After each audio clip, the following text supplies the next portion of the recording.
everyone. So we're going to do the same problem that we did in the previous video, but we're going to solve it using Newton's laws, not using the work energy theorem. So just a reminder of the question that we were working on.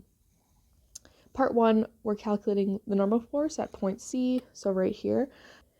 So we did that using a mix of conservation of energy to get the velocity at the bottom, and then just doing some simple centripetal motion, drawing a free body diagram, and then calculating the normal force. So we're going to leave that part, but we're going to do part 2, calculating the braking force needed to stop the car safely at D. So we're going to focus on the trajectory from point C to point D.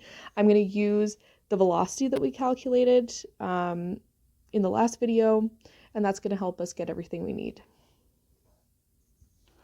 So the first thing I'm going to do is I'm going to draw a free body diagram again of our cart at point C. So at point C, we of course have our gravitational force pointing downward, we have our normal force pointing upward, and then we have friction on this part of the trajectory, and we also have the braking force. So the friction and the braking force are both pointing in the negative x direction. So I'll just draw here. That is our positive x direction. So friction and braking forces are both pointing backwards.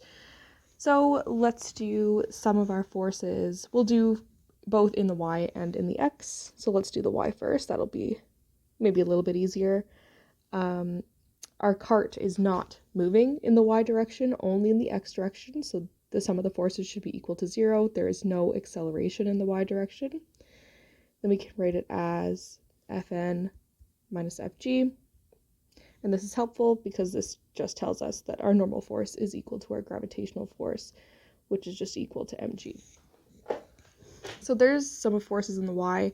Now for looking at the x direction, sum of forces in the x, and our cart is slowing down. So the sum of the forces are equal to mass times the acceleration in the x direction. And then we have the frictional force in the negative x, that's why we have the negative, and then our braking force also in the x direction. And I'm going to sub in here as well that our frictional force is actually equal to mu Fn, and I'll put in minus F brake.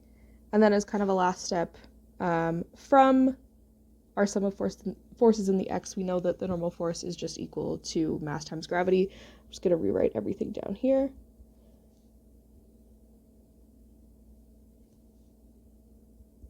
Okay.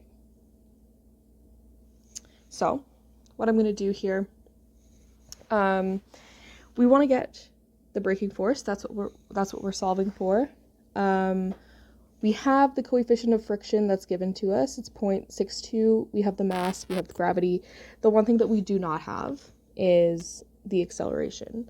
So if we just go back up here, we don't have the acceleration, but we do have the initial velocity, the final velocity, and we have the distance over which the cart is, in this case, decelerating because it's slowing down.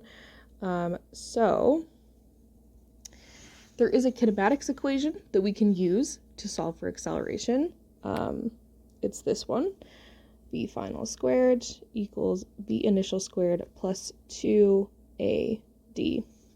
So we can rearrange to solve for A because we have VF, we have VI, and we have D.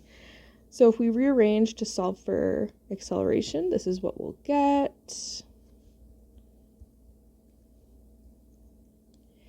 And then we can plug in our numbers. So remember, our V final is just 0. Put 0 in. The V initial that we calculated was 17.16 meters per second. That's all squared.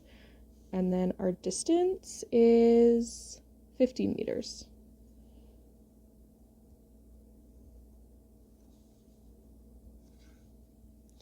So if we plug in all of those values, we will get negative 9.82 meters per second squared. And the negative value, that just confirms to us that that our cart is decelerating. It's slowing down, not speeding up. So now that we have that, we can go back to this equation and just rearrange and solve for F brake. So if we do that, we're going to get F brake equals negative mu mg minus m ax. And so we can plug in everything here. 0.62. Our mass is 300 kilograms. Gravity is, of course, 9.81 meters per second squared. Again, we have our mass is 300, and our acceleration in the x, remember to include that negative, is negative 9.82 meters per second squared. If you plug in all of those numbers, you will get that F brake is equal to 1 to 1.34 newtons, which we can also write as 1.12 kilonewtons. This is equal to F brake. And remember, because we already included the negative up here, this gives us the magnitude of our braking force, which is acting in the negative x direction. And if we compare this value to the value that we got when we did when we solved this problem using the work energy theorem, we got the same answer. So we know that we're on the right path here.